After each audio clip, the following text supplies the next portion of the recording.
आज हमें पढ़ना है class 10 surface area and volume exercise 13.1। 13.1 का क्वेश्चन नंबर 1 है two cubes each of volume 64 centimetre cube. दो क्यूब्स है, दोनों क्यूब्स का हर एक क्यूब का वॉल्यूम है 64 सेंटीमीटर का cube are jointed end to end, find the surface area of resulting cuboid. देखिए क्वेश्चन क्या है। क्वेश्चन है हमारे पास कि दो क्यूब्स है हमारे पास। ये एक क्यूब है,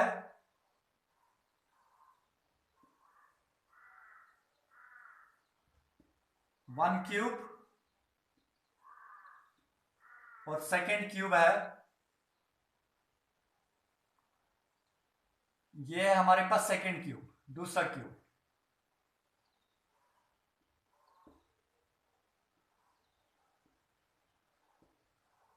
इन दोनों क्यूब्स का वॉल्यूम है 64 सेंटीमीटर का क्यूब एंड 64 सेंटीमीटर का क्यूब। इसका वॉल्यूम 64 सेंटीमीटर क्यूब है और इसका भी वॉल्यूम 64 सेंटीमीटर क्यूब है। हमें यह बताना है कि अगर हम इन दोनों क्यूब्स को ज्वाइन करेंगे, जोड़ेंगे दोनों क्यूब्स को, ये वाला एंड, जो ये वाला एंड है, ये इस वाले एंड के साथ जोड़ेंगे, तो हमें बताना है जो नई शेप बनेगी, नई जो फिगर बनेगी, उस फिगर का सरफेस एरिया क्या होगा, वो हमें बता देना है। देखिए क्या करेंगे हम। हमें यह कहा गया है कि इस क्यूब का जो वॉल्यूम है वो है 64 सेंटीमीटर क्यूब। पहले हम ये मालूम करेंगे कि इसका हर एक साइड किसके बराबर है। ये इसका वॉल्यूम है 64 सेंटीमीटर क्यूब, इसका वॉल्यूम है। हम ये मालूम करेंगे कि इसकी हर एज की लेंथ कितनी है। हर एक एज की लेंथ तो बराबर होती है क्यूब में। क्यूब में हर एक एज होती है इक्वल लेंथ की। तो हम ये मालूम करेंगे कि इस एज की लेंथ कितनी है। इसी तरह इसकी और इसकी लेंथ कितनी है। तो उसके बाद हमें यह पता चलेगा कि इसका सरफेस एरिया कैसे किसके बराबर है। आप ध्यान रखोगे, हम क्वेश्चन को सॉल्व करेंगे तो आप हर स्टेप को ध्यान से पढ़ोगे। देखिए, वॉल्यूम ऑफ ईच क्यूब, हर एक क्यूब का वॉल्यूम किसके बराबर है? 64 सेंटीमीटर का क्यूब, ये हर एक क्यूब का वॉल्यूम है। देखिए, वॉल्यूम ऑफ ईच क्यूब, और लेकिन वॉल्यूम ऑफ क्यूब किसके बराबर होता है? वॉल्यूम ऑफ क्यूब होता है एक cube. Volume of cube 64 centimetre, ये गिवन है। लेकिन वॉल्यूम ऑफ क्यूब जो होता है वो होता है एक क्यूब के बराबर, इक्वल्स टू 64 सेंटीमीटर का क्यूब। देखिए, एक क्यूब तो ऐसे ही आएगा, इक्वल्स टू 64 किस नंबर का क्यूब होता है? 64 जो होता है वो होता है 4 का क्यूब। 4 4 16, 16 इंटू 4 होता है 64। 4 सेंटीमीटर का क्यूब। देखिए, 64 को मैंने क्यूब में कन्वर्ट किया तो वो बना 4 सेंटीमीटर का whole cube. Cube both side है तो कैंसिल हो जाएगा, a इक्वल्स टू 4 सेंटीमीटर। इसका मतलब यह है कि जो हमें क्यूब दिया गया है, जो क्यूब हमें दिया गया है, ये हमारे पास क्यूब था, इसका वॉल्यूम हमें दिया था, इस क्यूब का वॉल्यूम हमें दिया गया था, इसका वॉल्यूम था 64 सेंटीमीटर का क्यूब। तो हमने ये मालूम किया कि इसका हर एक साइड है 4 सेंटीमीटर, 4 सेंटीमीटर एंड 4 सेंटीमीटर, हर एक साइड 4 सेंटीमीटर के बराबर है। देखिए, अब क्वेश्चन क्या कह रहा है? Two cubes each of volume 64 centimetre are joint. दो क्यूब्स को हमने ज्वाइन किया। ये अभी हमने निकाला कि हर एक एज की लेंथ कितनी है। तो अब इसके आगे क्वेश्चन ये कह रहा है कि जो आपके पास दो क्यूब्स है, उन दोनों क्यूब्स को आपने ज्वाइन किया। देखिए, जब हम दो क्यूब्स को ज्वाइन करेंगे तो हमारे पास जो फिगर बनेगी वो कुछ इस तरह की फिगर बनेगी। देखिए,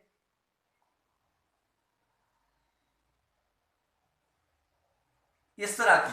ये इस साइड ये एक क्यूब है, सेंटीमीटर 64 सेंटीमीटर क्यूब जिसका वॉल्यूम था, और ये दूसरा क्यूब है 64 सेंटीमीटर क्यूब जिसका वजन था।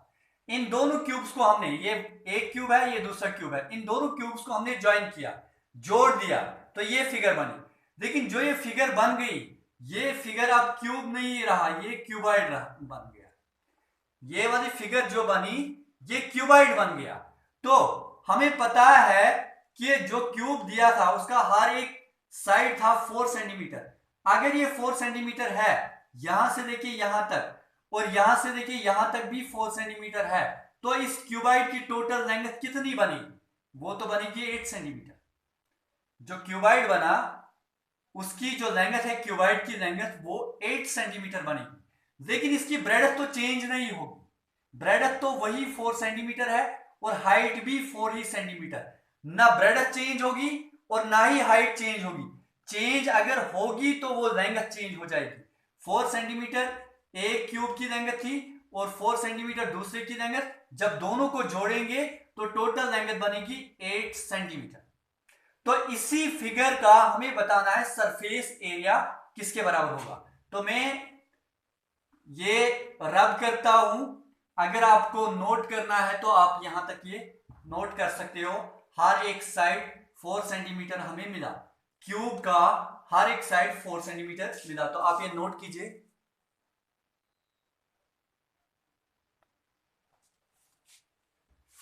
नाउ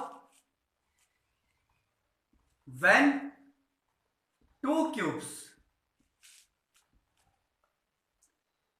cubes are joined, जब दो क्यूब्स को हम ज्वाइन करेंगे, ए क्यूबाइड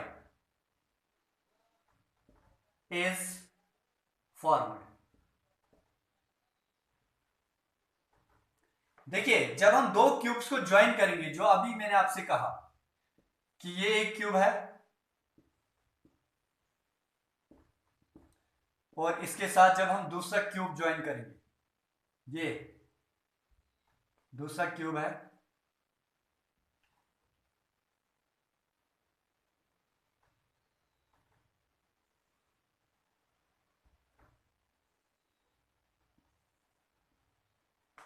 फिगर तो सीधे नहीं बनती। देखिए जब हम दो क्यूब्स को ज्वाइन करेंगे तो ऐसी कुछ शेप बनेगी।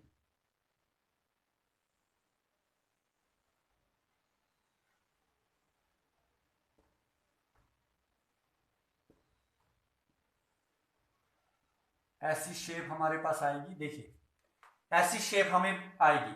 ये एक क्यूब है और ये दूसरा क्यूब है, इन दोनों क्यूब्स को हमने ज्वाइन किया। Now when two cubes are jointed, a cuboid is formed. तो ऐसा क्यूबाइड बनेगा। जो एक क्यूबाइड बनेगा तो उसकी लेंथ किसके बराबर होगी? लेंथ ऑफ क्यूबाइड, तो लेंथ होगी बराबर 4 centimetre plus 4 centimetre equals to 8 centimetre. जो इसकी लेंथ होगी वो 8 सेंटीमीटर होगी। 4 सेंटीमीटर ये और 4 सेंटीमीटर ये, 8 सेंटीमीटर होगी इसकी लेंथ। लेकिन ब्रेडथ किसके बराबर होगी? ब्रेडथ ऑफ क्यूबाइड, ब्रेडथ होगी 4 ही सेंटीमीटर, और height of cuboid, height of cuboid भी होगी 4। ना ब्रेडथ चेंज होगी और ना ही हाइट चेंज होगी। चेंज अगर होगी तो होगी वो लेंथ ही होगी। तो हमें निकालना है surface area of cuboid. Surface area cuboid का surface area, total surface area किसके बराबर होता है? Twice l b plus b h plus h l. ये होगा total surface area of cuboid. तो बनेगा 2 ऐसे ही आएगा। L b length into breadth, length कितनी है? 8 सेंटीमीटर इंटू ब्रेडथ कितनी है? 4 centimetre plus b h breadth into height, breadth 4 और height 4 centimetre into 4 centimetre plus h L height into length 4 centimetre into 8 centimetre. देखिए ये बनेगा 2, यहां से 8 4 32 सेंटीमीटर का स्क्वायर प्लस 4 4 16 सेंटीमीटर का स्क्वायर प्लस 4 8 32 सेंटीमीटर का स्क्वायर। तो ये बनेगा 2 ऐसे ही आएगा। इन सारों को प्लस कीजिए, 32 प्लस 32 होता है 64, 64 72 82, 82 सेंटीमीटर का स्क्वायर। फिर से चेक कीजिए, 32 प्लस 32 होता है 64, 64 प्लस 6 होता है 72, 72 प्लस 10 होता है 82, 82 सेंटीमीटर का स्क्वायर। 2 से मल्टीपल कीजिए, 2 2 4, 2 8 16, 164 सेंटीमीटर का स्क्वायर। तो ये आया surface area of resulting cuboid. जो क्यूबाइड बन गया दो क्यूब्स को जोड़ने से, उसका सरफेस एरिया होगा 164 सेंटीमीटर का स्क्वायर। क्वेश्चन नंबर 2 है, a vessel is in the form of a hollow hemisphere mounted by a hollow cylinder. The diameter of the hemisphere is 14 centimeter and the total height of the vessel is 13 centimeter. Find the inner surface area of vessel. देखिए क्या है question. Question है कि एक hemisphere है, hemisphere आधा sphere, आधा sphere है। देखिए इस शेप का, ये है एक हेमिस्फीयर। इस हेमिस्फीयर के ऊपर एक सिलेंडर लगा हुआ है, यहां पे एक सिलेंडर लगा हुआ है, ये इस शेप का एक सिलेंडर लगा हुआ है ऊपर। नीचे हेमिस्फीयर है, ऊपर सिलेंडर लगा हुआ है। By hollow cylinder the diameter of the hemisphere, जो डायमीटर है हेमिस्फीयर का, हेमिस्फीयर का जो डायमीटर है वो है 14 सेंटीमीटर। देखिए डायमीटर अगर इसका, हेमिस्फीयर का डायमीटर अगर 14 है तो सिलेंडर का डायमीटर भी बराबर ही होगा, क्योंकि ये सिलेंडर इसी के ऊपर है, इसी के बराबर है। जो इसका डायमीटर होगा वही इसका भी होगा, दोनों का डायमीटर सेम होगा। इसका मतलब इन दोनों का डायमीटर 14 सेंटीमीटर है। And the total height of the vessel is 13 centimetre. और टोटल हाइट, दोनों की हाइट, हेमिस्फीयर और सिलेंडर दोनों की हाइट है 13 सेंटीमीटर। हमें यह बताना है find the inner surface area of vessel. Vessel का इनर सरफेस एरिया किसके बराबर है। देखिए ध्यान रखोगे, जो ये हेमिस्फीयर है इसका डायमीटर है 14 सेंटीमीटर, 14 सेंटीमीटर इसका डायमीटर है। अगर 14 सेंटीमीटर डायमीटर है तो रेडियस किसके बराबर होगा। रेडियस होता है हाफ ऑफ डायमीटर, इसका मतलब 7 सेंटीमीटर। और रेडियस का मतलब क्या है, 7 सेंटीमीटर इसका रेडियस होगा। देखिए रेडियस का मतलब क्या है, रेडियस का मतलब है जो इसका सेंटर है यहां पे, यहां से लेके किसी भी एज तक, यहां तक, यहां पे, यहां पे, यहां पे, यहां पे, हर जगह लेंथ होगी 7 सेंटीमीटर ही। उसी को हम कहते हैं रेडियस। सेंटर से लेके किसी भी एज तक, किसी भी जगह, किसी भी पॉइंट तक हर जगह डिस्टेंस होता है, वो ये होता है रेडियस। तो इसका मतलब इसका रेडियस अगर 7 सेंटीमीटर है तो ये वाला पार्ट जो है इसकी हाइट होगी 7 सेंटीमीटर।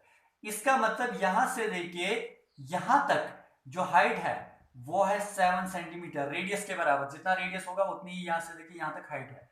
टोटल हाइट अगर 13 सेंटीमीटर है तो आप मुझे बताइए सिलेंड्रिकल पार्ट, जो ये सिलेंड्रिकल पार्ट है इसकी हाइट कितनी होगी। उसकी हाइट होगी 13 सेंटीमीटर माइनस 7 सेंटीमीटर, क्योंकि 7 सेंटीमीटर किसकी हाइट है, ये 7 सेंटीमीटर तो हेमिस्फीयर की हाइट है, ये वाली हाइट तो 7 सेंटीमीटर है। ये निकाल दो, बाकी जो बचेगा वो सिलेंड्रिकल पार्ट की हाइट है।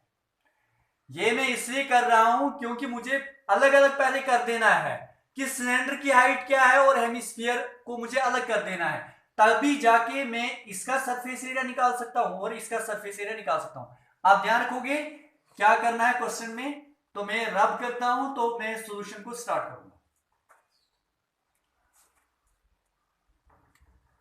देखिए फिगर को मैं फिर से यहां पे बनाता हूं।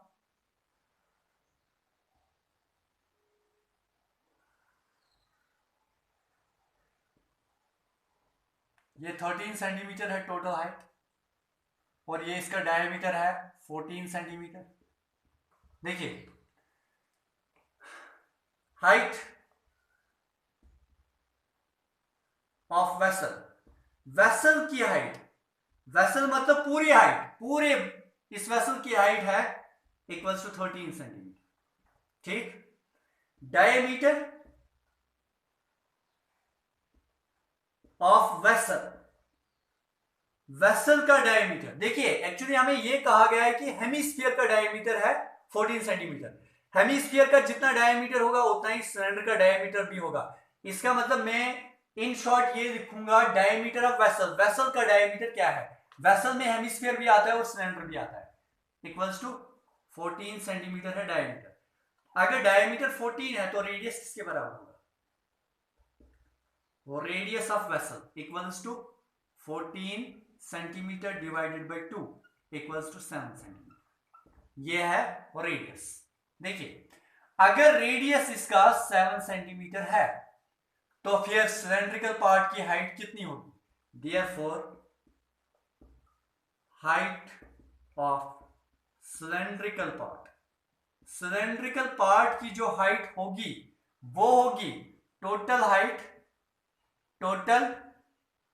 हाइट माइनस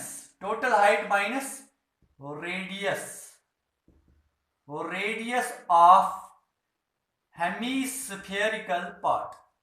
देखिए जो हाइट होगी सिलेंडर की हाइट होगी टोटल हाइट, जो वेसल की टोटल हाइट है, माइनस हेमिस्फीयर का रेडियस, ये जो निचला पार्ट है इसका रेडियस कितना है वो माइनस कर, तो बनेगा इक्वल्स टू टोटल हाइट है 13 सेंटीमीटर माइनस इसका रेडियस है 7 सेंटीमीटर इक्वल्स टू 13 में से 7 तो 6 सेंटीमीटर, ये निकला इसका रेडियस। अब देखिए हमें निकालना क्या है, हमें मालूम करना है inner surface area, inner surface area of vessel, vessel का इनर सरफेस एरिया हमें निकालना है। वेसल का इनर सरफेस एरिया, वेसल में तो हेमिस्फीयर भी आता है, वेसल में तो सिलेंडर भी आता है, तो इसका इनर सरफेस एरिया किसके बराबर होगा, वो होगा inner surface area of cylindrical part plus inner surface area of hemispherical part, cylindrical part का इनर सरफेस एरिया और हेमिस्फेरिकल पार्ट का इनर सरफेस एरिया। देखिए तो ये बनेगा इक्वल्स टू, देखो सिलेंडर का इनर सरफेस एरिया का मतलब कर्व्ड सरफेस एरिया। देखिए कर्व्ड सरफेस एरिया हमें निकालना है क्योंकि ये हॉलो है। अगर क्वेश्चन में देखोगे हॉलो सिलेंडर का मतलब इसको ऊपर से कुछ नहीं है, ऊपर से ये खुला है। खुले का मतलब कि इसको हमें जो टॉप है, टॉप का सरफेस एरिया नहीं निकालना है, तो बॉटम का भी तो नहीं निकालना है क्योंकि बॉटम में तो हेमिस्फीयर लगा हुआ है, हेमिस्फीयर का तो हमें अलग सरफेस एरिया निकालना है। इसका मतलब सिलेंडर का हमें जो सरफेस एरिया निकालना है वो कर्व निकालना है, तो वो होता है 2 पाई आर एच। इसका inner surface area of cylindrical part आया 2 pi r h plus inner surface area of hemispherical part, hemisphere का जो सरफेस एरिया आएगा वो आएगा 2 पाई आर स्क्वायर, तो ये बनेगा इक्वल्स टू 2, यहां पे भी कॉमन, यहां पे पाई तो कॉमन, आर इसमें भी तो कॉमन आएगा आर, तो इसमें एच है प्लस यहां पे आर, तो ये बनेगा इक्वल्स टू, देखिए 2 आएगा ऐसे ही, पाई होता है 22/7 इंटू रेडियस है 7 सेंटीमीटर इंटू, देखिए h प्लस आर, हाइट है 6 सेंटीमीटर, किसकी हाइट, सिलेंडर की हाइट, प्लस रेडियस 7 सेंटीमीटर, तो बनेगा 7 and 7 गेट्स कैंसिल, 2 into 22 होता है 44 सेंटीमीटर इंटू 6 प्लस 7 होता है 13 सेंटीमीटर, 13 इंटू 4 होता है 52, 2 5 आया क्या है, 13 इंटू 4 52 57, 572 सेंटीमीटर का स्क्वायर, तो ये है हमारा आंसर।